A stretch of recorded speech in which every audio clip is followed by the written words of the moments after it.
All right, so this is the fourth goal in the game. This one comes courtesy by Jack McGlynn to put the Union up 3-1. And so the Union do a really good job here just to force a switch of play by Chicago, taking away their passing options going forward. And so you can see just Chicago here playing out of the back, switching from left to right. And the Union do a really good job just closing down this play, ball into Chris Mueller. And he's playing as a right wing back here. Came on at halftime for Jonathan Dean, who was playing left back. They switched Argani over to the left from the right. And so you can see just Kai Wagner quickly closes this down. If Chris Mueller wants to go into Kalen Acosta, Quinn Sullivan's fast enough to cut that pass out. And you're not going to want to play a suicidal ball right across in a dangerous area into Acosta. And so really no good options here for Chicago. You see Chris Mueller just want to just dribble that space, try to get Kai Wagner off of him. But it's just really good positionally by the three Union midfielders right here, Jesus Bueno, Leon Flach, and Daniel Gazdag, really just making it difficult for Chris Mueller to play this ball anywhere. And so, again, he just tries to dribble by Kai Wagner right here. And as soon as that ball goes into Fabian Herbers, Leon Flach's right on it, just like we saw in the first half with the Haile-Selassie goal where they forced the Union into a bad mistake with the pass. That's exactly what the Union do here. So as soon as Fabian gets this ball, Jesus Bueno does a good job forcing him not to turn Daniel Gazdag as well. And so Leon Flach's in anticipation that this ball is going to go out wide, and so he's already all over it, disrupts it. Now the Union can go forward here with 5 players, just positionally Jack McGlynn in a ton of space to go forward, and just watch the movement of these 3 guys right here. Really good stuff, but right there, Quinn Sullivan takes the 2 center backs, just forcing them back, and that really opens up an angle, a tight angle, I must add, for Jack McGlynn to shoot in between. Bad defending here by Argani. Why you're allowing Jack McGlynn to be on his left foot, not closing him down at all.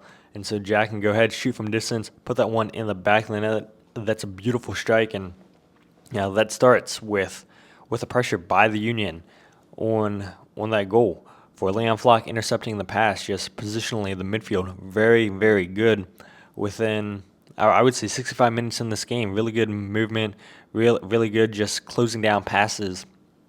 And you thought this would be a positive things to come for the Union, that they finally go up by 2 goals, something that they haven't done, it seems like, at all this season, rarely ever. And that movement by Quinn Sullivan, we'll see it again, just to drop the 2 center backs back and give Jack McGlynn an angle to place that ball in between both of them. And so you have the interception right there by Leon Flach.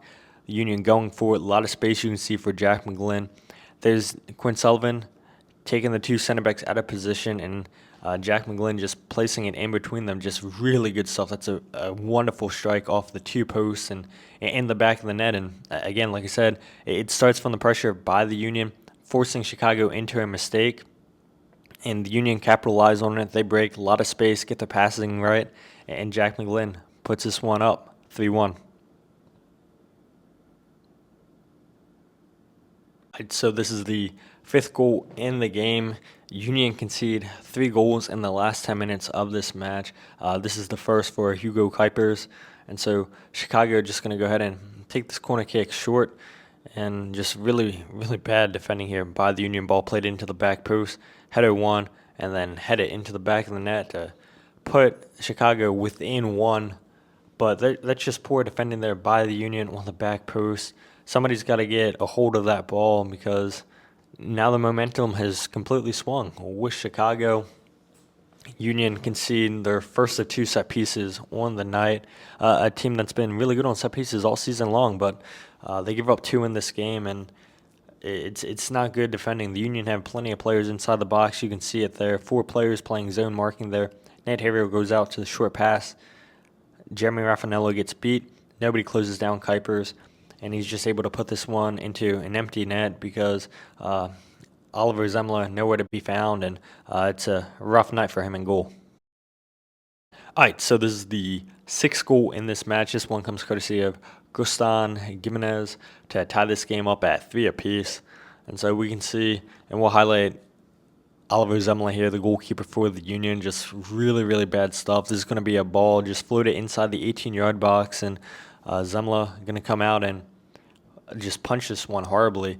That's one of those where he should be collecting the catch. We'll go ahead and watch that one once again, and he should be catching this one or doing a better job just to punch this away, and that goes out for a corner kick. And again, I said it in the last clip, 2 set-piece goals that the Union gave up, and we'll see it again.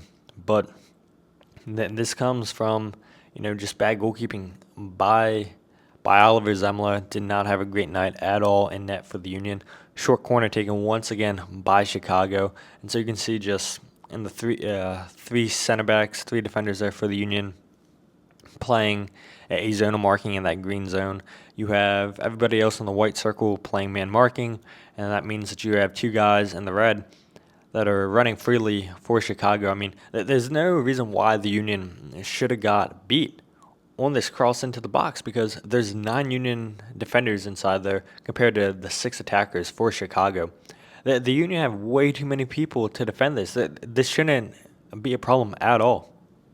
Ball gets played out to Fabian Herbers because nobody's there to close them down quick enough so he can take a touch and then float this ball into Shihos, who's being marked by Jeremy Raffanello. And right there, that's already a mismatch, the attacking midfielder against the Chicago center back.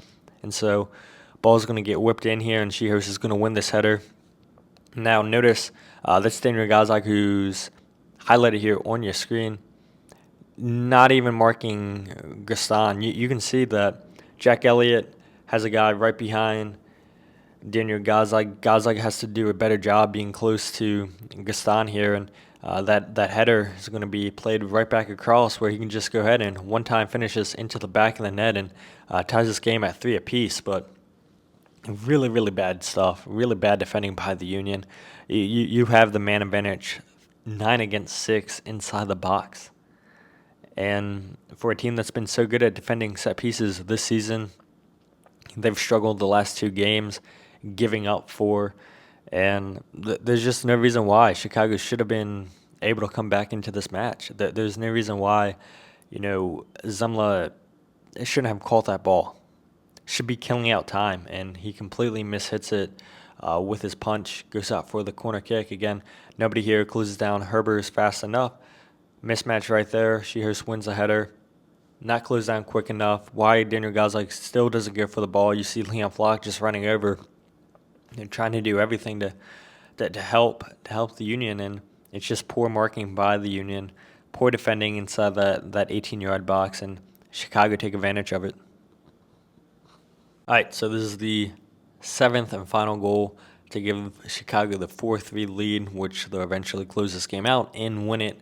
And so we can see right here the clearance away by Jacob Glesnes trying to kill off this game, and Chicago retained possession, just slowly passing. And so there's something I want to point out, and that is Jack Elliott. He has to try to slow down Gutierrez. Is a good pass in by Herbers, I believe it is, to just put this ball right by Leon Flach. Nothing he can do here. Tries to get to it, but it's a good pass.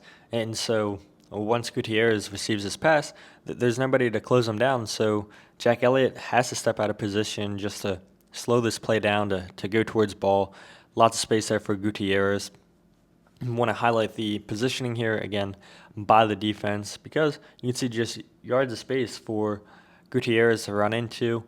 Forces Jack Elliott to slow down the play, step out of position, and that's going to leave Haile-Selassie wide open on the back post. You can see number 7 there. He already has his hand up because Jacob Glesnes has to switch out wide to Hugo Cuypers, who should be Jack Elliott's guy. That forces Nate Harriel inside on Tom Barlow. Jack McGlynn should probably do a better job tracking back on Haile-Selassie, but midfield gets beat too easily. So you can see one-time cross, Jack Elliott out of position. That's an easy finish there by Hugo Cuypers. But all because, Leon Flach can't intercept this pass. Good ball movement by Chicago. Good movement off the ball. Forces everybody to shift over left for the Union defensively. And you don't get tracking back by Jack McGlynn. A free ball played across from the back post, and Hugo Cuypers runs freely inside the 18-yard box because Jack Elliott out of position on this play. But, this team, 3 goals given up in the last 10 minutes is not good enough. And they've struggled. They've struggled defensively in the second half this year, and it's little things that are killing this team. And it's bad positioning at times. After I was just praising them, you can see midfield nowhere to be found. Jack Elliott steps out of position, slow getting back to Cuypers, realizes it's danger, and by the time he gets back there, the ball's already struck into the back of the net. It's a good ball played right back across by Haile-Selassie, who had a really good game for Chicago. Union struggled to contain him in this match. And Chicago go on and win this one 4-3. Zemla gets nutmeg there, and his bad night continues.